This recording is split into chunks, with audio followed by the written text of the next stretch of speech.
Barry Jenkins, welcome to the Daily Social Distancing Show. Thank you for having me, bro. It's good to be back. Um, you are one of the most amazing filmmakers that we have had the pleasure of experiencing in our lifetimes. It is not often, though, that a filmmaker such as yourself goes, you know what? I'm not going to make a movie about the Underground Railroad. I'm going to create this as a 10-part television series. Yeah, part of it was when I first read Colson's book, Colson Whitehead's Pulitzer Prize-winning book. I knew that it needed a certain amount of space, a certain duration of time to tell the story properly and fully. But also, too, knowing the subject matter, of the book, dealing with the condition of American slavery, I felt like I wanted to create creative work of art where the viewer had a certain degree of control. When you walk in a movie theater, you kind of surrender yourself. You're held captive by the experience. You're among strangers. It's very loud and very big, and you kind of can't get away from it. Whereas with this, if there's something you're seeing that makes you uncomfortable, you can pause, you can fast forward, or if you want to see it again, you can rewind. Every movie that Barry Jenkins makes people feel. This is a story I mean, it's painful for so many people to explore. It's uncomfortable in so many ways. I'd love to know, when you're making the movie, what's the environment like on set? Is it always like morose? Is it always like depressed? I think rather than trying to creep around it, we addressed it head on. We had a therapist, a guidance counselor on set at all times. We tried to always check on one another, to understand that we were a community telling the story together. And then, yeah, it wasn't morose on set at all times. It couldn't be, because one, we knew the journey that we were on was very long. 116 days is no joke, bruh. Wow.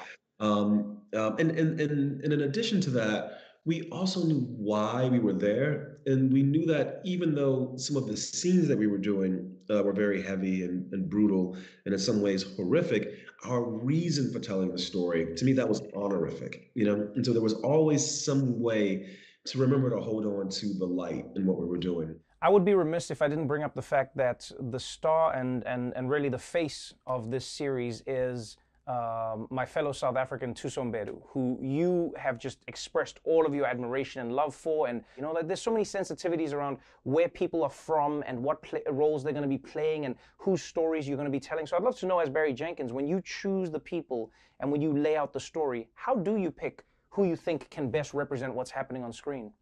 Yeah, to be honest, I don't feel like I'm picking them. I feel like they're picking me in a certain way, or they come in and they take the role.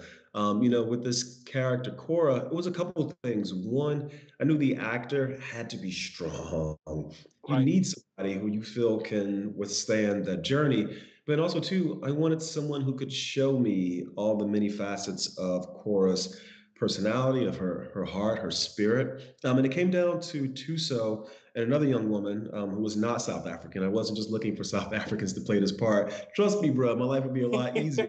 The character in this series was not played by someone who's not African American, and Tuso she was it, man. She was it, and she understood the character, which to me is always the most important thing. You also have a responsibility, some would argue, to protect the audience.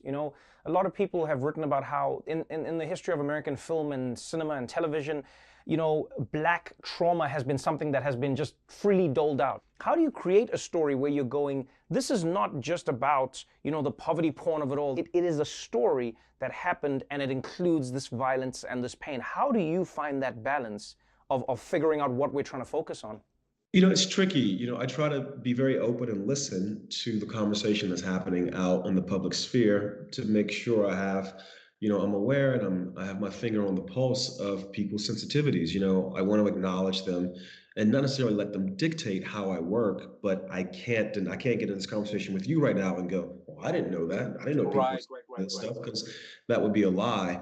And so in the course, I like to say, when making the show, any of these scenes, well, first of all, I had to curate and go, what is absolutely necessary and essential to show and what can be told? And so in the book, these acts of brutalities that she witnesses, they're a catalyst to get her to the point where she decides, you know what, no, this is too much, I have to go.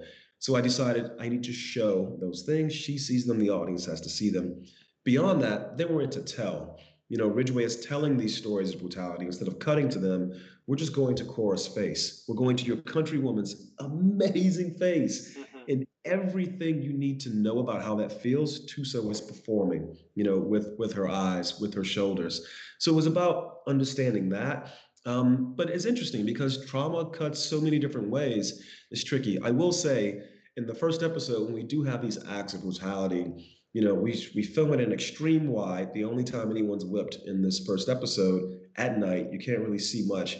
And then we come off the acute trauma and we drift over to the people forced to witness to show how this acute trauma visited upon one metastasizes that filters into the whole community. That was the way I thought, if I'm showing this, what am I unearthing beneath it? So it was always being thoughtful in that way. Yeah, man. Tricky, thoughtful, and in my opinion, and in the opinion of many other people, masterfully executed. Barry Jenkins, thank you for the time. Thank you again for an amazing, amazing production, and hopefully we'll see you again in the future, my friend. Yeah, man. Get me back on the show, bro. I would love to walk in the studio again, man. Oh, we'll do it. We'll do it for sure. Appreciate you, my dude. Thank you very much.